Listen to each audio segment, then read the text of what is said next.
Yes bana, tutazame wote hii video kwa makini wa hali ya juu.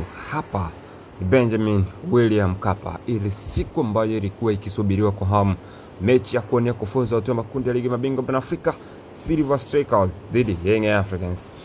Hapa ni wakati Silver wanafanya mazoezi yao ya mwisho kwenye uwanja wa Benjamin Mkapa. Huyu unayemuona amevaa nguo nyeusi, ametoka amekwenda kusimama katikati ya lango.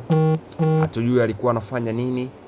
Mtazame kwa makini zaidi, kwa sababu kwa taarifa ni kwamba walichokifanya Silver Strikers ni zaidi ya kuitaka mechi dhidi ya Young Africans. Walichokifanya Silver Strikers ni zaidi ya football, yani Afrika na ushirikina ni pete na kidole. Yani imagine uwanja wa Benjamin Mkapa siku hizi umekuwa kama kituo kikuu cha ushirikina, hasa timu mgeni kuja kufanya katika uwanja wa Benjamin Mkapa. Haya yalifanyika Gaborone United dhidi ya Simba Sports Club. Leo tena yanajirudia, yanafanyika kwenye uwanja wa Benjamin William Mkapa, uwanja wetu wa nyumbani. Inakuwaje mambo kama haya yanaruhusiwa? Je, viongozi wanakuwa wako wapi kwa wakati huo? Je, viongozi wa CAF huwa hawazitazami hizi video na kuja na adhabu stahiki kuhusiana na matukio kama haya ambayo yanaashiria kwamba hakuna football bila ushirikina kwenye soka la Afrika?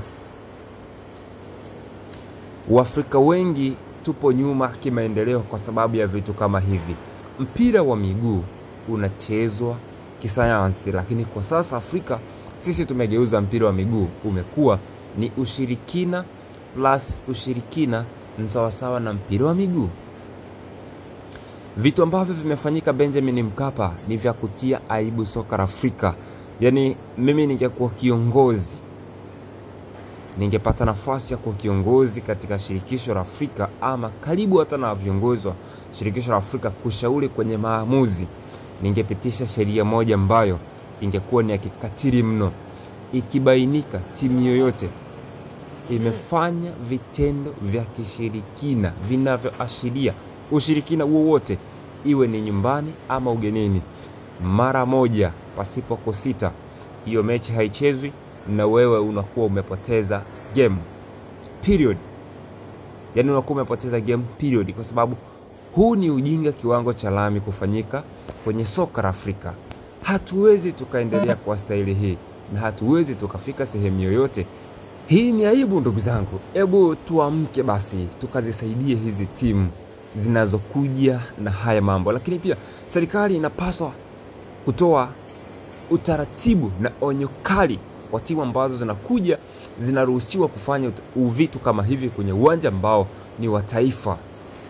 Ifike wakati yatoke maamuzi kutoka ngazi za juu yakielekeza, ukija ukapelekwa uwanjani kwa ajili ya kufanya mazoezi yako ya mwisho ukafanya ujinga kama huu, hautaruhusiwa next time timu kuja ikafanya upumbavu kama huu. Lakini pia haya masuala tunabidi tuendelee kuyakemea. Just imagine hawa wakati wanafanya huu ujinga, ina maana kunakuwa hakuna viongozi ambao wana track back, wana trace back kuangalia nini ambacho kinafanyika ndani ya uwanja. Unaipatia timu uhuru inafanya vile ambavyo yenyewe inaona yes, tunaweza tukafanya kile ambacho tunataka sisi, kwa sababu sisi tumepewa kwenda kufanya mazoezi.